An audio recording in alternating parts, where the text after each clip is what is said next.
দশম শ্রেণীর সমান্তর প্রগতি চ্যাপ্টারের এক্সারসাইজ 5.2 এর কোয়েশ্চেন নম্বর 15, যেটাতে দেওয়া রয়েছে যে দুটি সমান্তর প্রগতি, একটি হলো 63,65,67 এবং অপর সমান্তর প্রগতিটি হলো 3,10,17।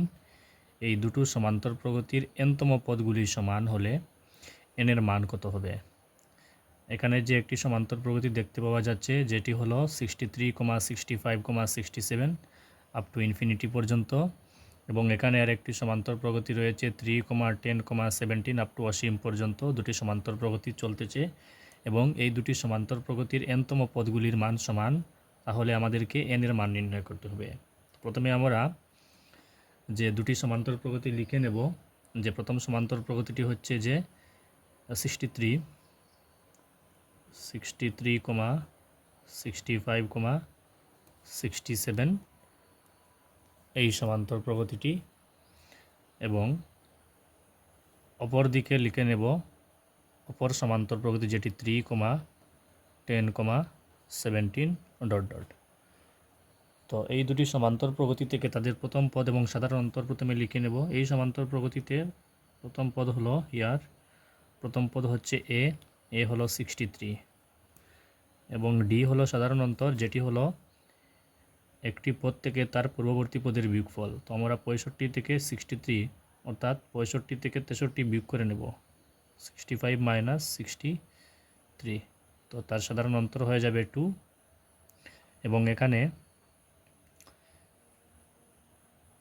প্রথম পদ দেওয়া রয়েছে 3 এবং সাধারণ অন্তর হবে 10 মাইনাস, অর্থাৎ একটি পদ থেকে তার পূর্ববর্তী পদ বিয়োগ করে নেব 10 মাইনাস 3, তো 10 মাইনাস 3 হয়ে যাবে 7।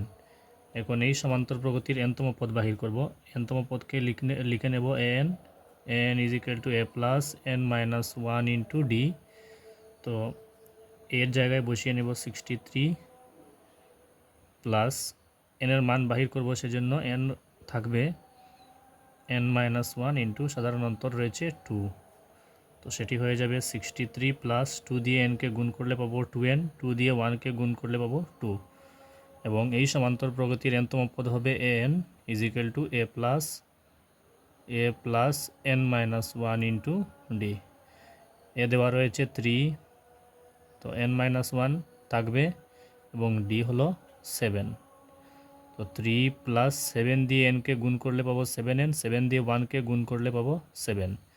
তো প্রশ্ন মতে দেওয়া রয়েছে যে দুটি সমান্তর প্রগতির এনতম পদগুলোর সমান, তাহলে এই সমান্তর প্রগতির এনতম পদ হলো এটি এবং এই সমান্তর প্রগতির এনতম পদ হলো এটি। তো প্রশ্ন মতে এই দুটি কিন্তু সমান, তো আমি লিখে নেব প্রশ্ন মতে এই দুটি সমান্তর প্রগতির এনতম পদগুলি সমান, তাহলে লিখে নেব যে 63 plus 2n minus 2 is equal two, এখান থেকে লিখে নেব 3 প্লাস 7n মাইনাস 7। তো এখানে 63, এখানে রয়েছে 2n, এখানে রয়েছে 7n, তো 63 থেকে 2 বিয়োগ করে প্রথমে নেব। 63 থেকে 2 বিয়োগ করলে হয়ে যাবে 61 প্লাস এখানে রয়েছে 2n এবং এদিকে রয়েছে 7n এবং এখানে 3 মাইনাস 7, তো সেটি হয়ে যাবে -4। এখন 61 এদিক থেকে -4 এদিকে আসবে +4 হয়ে, এবং এদিকে রয়েছে 7n, এদিক থেকে 2n এদিকে যাবে -2n হয়ে, -2n। তো এখন আমরা পেলাম 61 + 4 হয়ে যাবে 65, এবং ডান দিকে 7n - 2n হয়ে যাবে 5n। 5 দিয়ে 65 কেটে নেব 13 টাইমস, 5 × 65, তো আমরা n পেয়ে গেলাম 13। আমাদেরকে বলা হয়েছিল যে এন এর মান কত হবে, তো আমরা লিখে নেব যে নির্ণয় n ইকুয়াল টু কত হবে, n এর মান সমান 13। এটাই আমাদের আনসার, n এর মান নির্ণয় করতে বলা হয়েছিল।